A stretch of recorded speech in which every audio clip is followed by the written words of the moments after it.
why do we have to play ball, or why do we have to play cards with them when we know that the damn deck is stacked? And we all know the deck is stacked. I mean, you know, they have all the cards picked out.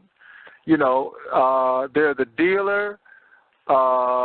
They kind of set you up or set us up to believe everything is going to be fair and just and honest when it's not. So, well, that's because for the first 100 years of this country, it was reversed. They knew they had no chance in court. They knew that they would get a guy like me who would say, "Wait a second, you're our creation.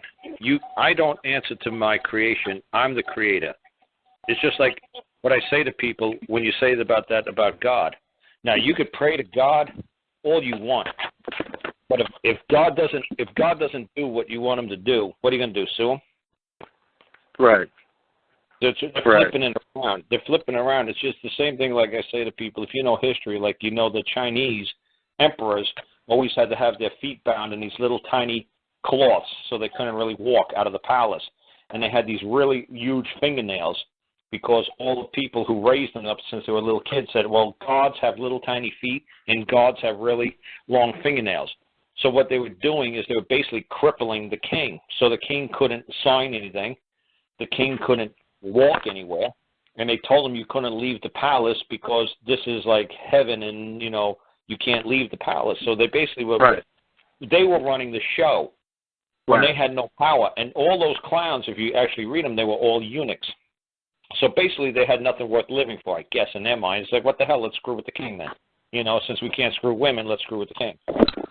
So, so technically, they're in power. So that's basically what's going on here. We have civil servants who are believing they have the power. Right. And they're basically saying, look, they know they don't have the power. They know that the people have the power.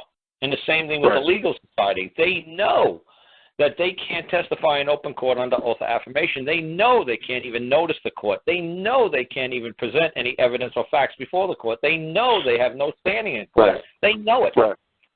So how are they going to flip it around and start getting a little bit of power? They were going to bring you in. Not only the man, but they were going to bring you, Bob, the legal fiction in. Right. That's how they're going to get you. Because you didn't know how to just do like a Jed Clampett or like a simple.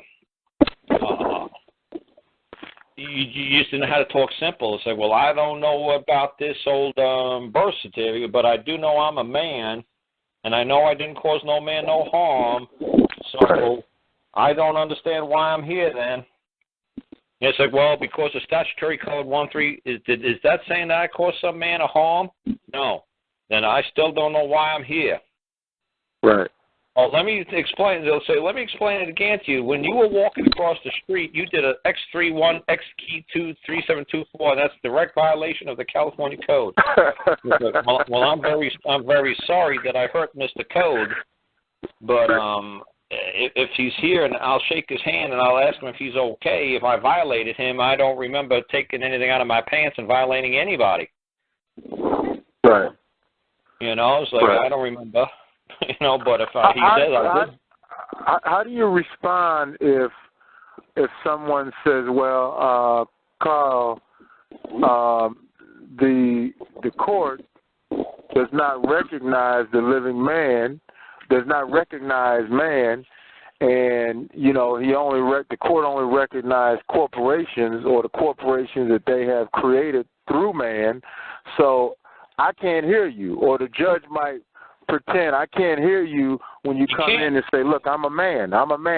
So is the enforcement the part where when like you gotta be patient, because I'm really going back in the archives and digging, because I really find it fascinating, like a caller, I don't know whether it was an older call or a newer call, because I'm like listening to the beginning and then going back to the recent ones, but I know that he can't hear you, but it's the enforcement that you go after that man who may, that capacity of that man, he may be a judge, he may be a public official, that may be one of the activities that he performs, but I, as one man, will go after that other man who is parading around as this public official. Is that the action, to go after him, to go after that man or that woman who has violated me as a man? No, because the judge is not the one who's going after you. It's the person standing right. It's the prosecutor. The judge isn't doing anything. The guy in the black robe, he's just a referee. It's like you're playing basketball and you're bitching that the guy just scored 2 points on you. You're bitching at the referee. What are you bitching about? I'm not the one. Defend yourself against that guy standing to the right. But but aren't we?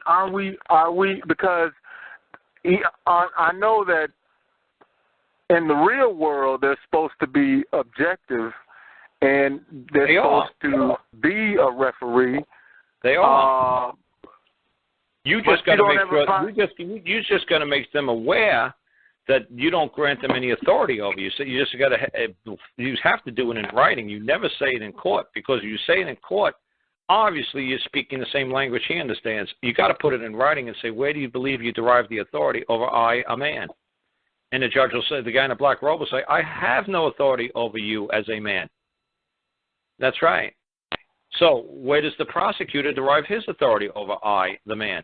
And the prosecutor say, I have no jurisdiction or authority over you as a man either.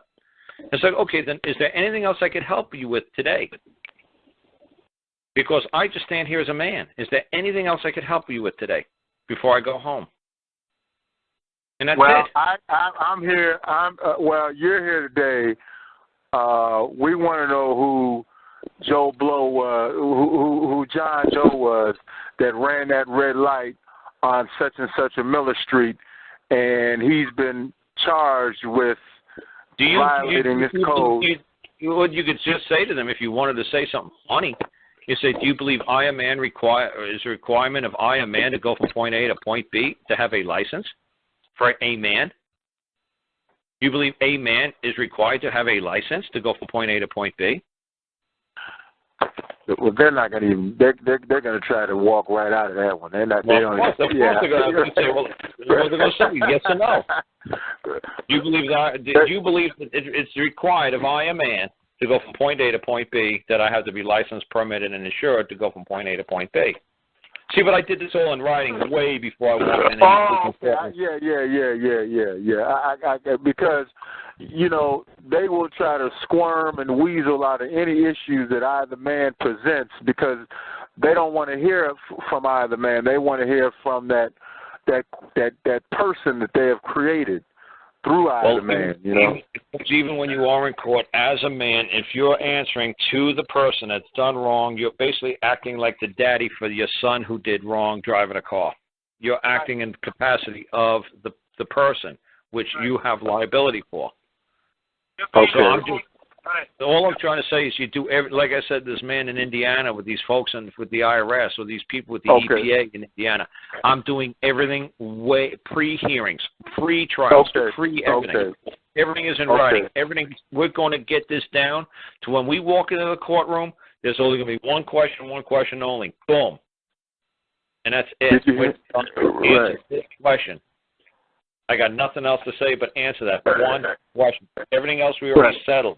Where do you get the authority?